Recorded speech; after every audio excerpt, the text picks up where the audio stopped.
क्या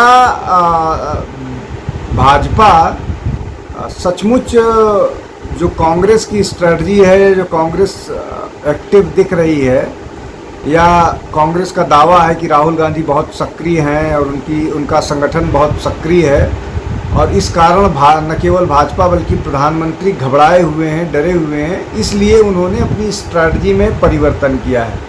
तो क्या एक ये भी मसला है कि बीजेपी को बहुत सारा इस तरह का डर हो गया है कि कांग्रेस से या बाकी अपोजिशन पार्टी के से कि वो इन चीज़ों को संभाल पाना मुश्किल है, इसलिए पहले से ही तैयारी में लग गए हैं।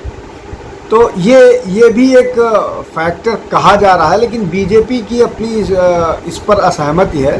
बीजेपी के नेता और उनके जो कार्यकर्ता हैं वो इस बात को मानने के लिए नहीं तैयार हैं। उनका ये कहना है कि भाजपा न तो कांग्रेस से डरी है, ना INDIA के बनने से डरी है। भाजपा की हर बार की अपनी स्ट्रेटजी होती है, हर चुनाव की अपनी स्ट्रेटजी होती है। तो ये उस स्ट्रेटजी का हिस्सा है। अब इसमें जो भाजपा की नई स्ट्रेटजी है उसकी बात कर लेते हैं। भाजपा हर चुनाव में कुछ न कुछ नया करने की कोशिश करती है। कभी वो 30% टिकट काटती है, कभी कहीं कहीं MCD का जो है दिल्ली में चुनाव हुआ था तो इसके पहले वाला जो चुनाव हुआ था तो सारे लोगों को टिकट डिनाई कर दिया था। तो बीजेपी अपनी रणनीति अलग से बनाती है और उस रणनीति को इम्प्लीमेंट करती है। उस रणनीति के पीछे उनका फीडबैक होता है और वो फीडबैक के आधार पर काम करती है। छत्तीसगढ़ को लेकर के शंकाएं हैं बीजेपी की सफलता के बारे में। वहाँ भूपेश बघेल मजबूत स्थिति में दिख रहे हैं, ऐसा आकलन और ऐसा बहुत सारी ग्राउंड रिपोर्ट बना रही है, लेकिन बीजेपी वहाँ मजबूती के साथ लड़ने की कोशिश कर रही है। लेकिन मध्य प्रदेश, जहाँ आज से 2-3-4 महीने पहले या 4 महीने पहले जो ये बताया जा रहा था कि बीजेपी वहाँ रेस से बाहर है, उस स्थिति में परिवर्तन हुआ है। बीजेपी ने वहाँ बहुत तेज़ी से गेन किया है, जो सर्वेस भी दिखा रहे हैं और ग्राउंड रिपोर्ट अगर आप चर्चा करें, अगर आप मध्य प्रदेश से आपका जुड़ाव है, वहाँ के लोगों से बात कीजिए, तो ये लगता है कि बीजेपी वहाँ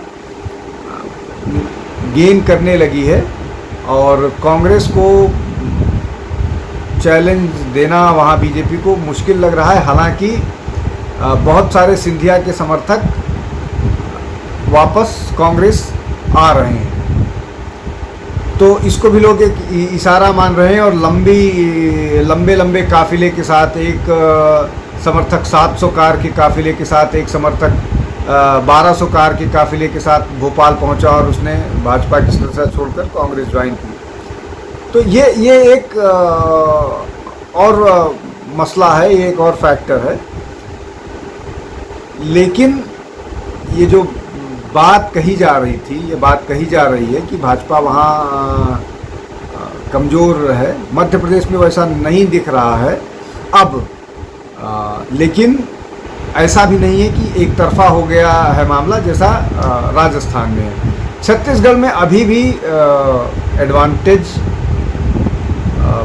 भूपेश बघेल बताया जा रहा है। तो अगर ये इन बातों पर भी गौर करें तो ऐसा लगता है कि भाजपा जिन जगहों पर थोड़ा भी डाउटफुल है, वहाँ पर स्ट्रेटजी के तहत, वहाँ पर योजनाबद्ध तरीके से अपने दावेदारों को धीरे धीरे फील्ड में या अपनी कॉन्स्टिट्यूएंसीज में भेज रही है, जिससे वो तैयारियों को मुकम्मल करें और जब तक चुनाव की घोषणा हो और चुनाव की बात आगे बढ़े, तब तक वो अपनी चुनावी यात्रा, चुनावी तैयारी और चुनावी लड़ाई को एक ऐसी जगह पर ले जा पाए जहां से कांग्रेस को चैलेंज करना आसान हो और उन सीटों पर जिनको कमज़ोर कहा जा रहा है, उनमें अगर भाजपा सफलता हासिल कर लेती है तो ये उनकी स्ट्रेटजी की सफलता होगी, जो भाजपा करती आई है पिछले दिनों में। अपनी चुनावी रणनीति से चुनाव जीतने का जो एक नया सगल उन्होंने बनाया है, एक जो नई योजना बनाई है और उसको सफलतापूर्वक लागू करते हैं, वो फिर नज़र आएगा। तो इन सीटों के विजय का जो परसेंटेज होगा वो बताएगा चुनाव बाद कि उनकी राजनीति, जो उनकी चुनावी स्ट्रेटजी या चुनावी रणनीति थी, वो कितनी कामयाब रही। बहुत बहुत धन्यवाद। हमारे चैनल आई ऑफ ट्रुथ को सब्सक्राइब कीजिए YouTube पर, इसे फॉलो कीजिए Facebook पर, Instagram पर, Twitter पर और कू पर। हमारे चैनल के बारे में फीडबैक देने के लिए हमें मेल कीजिए ioftruth.6@gmail.com पर।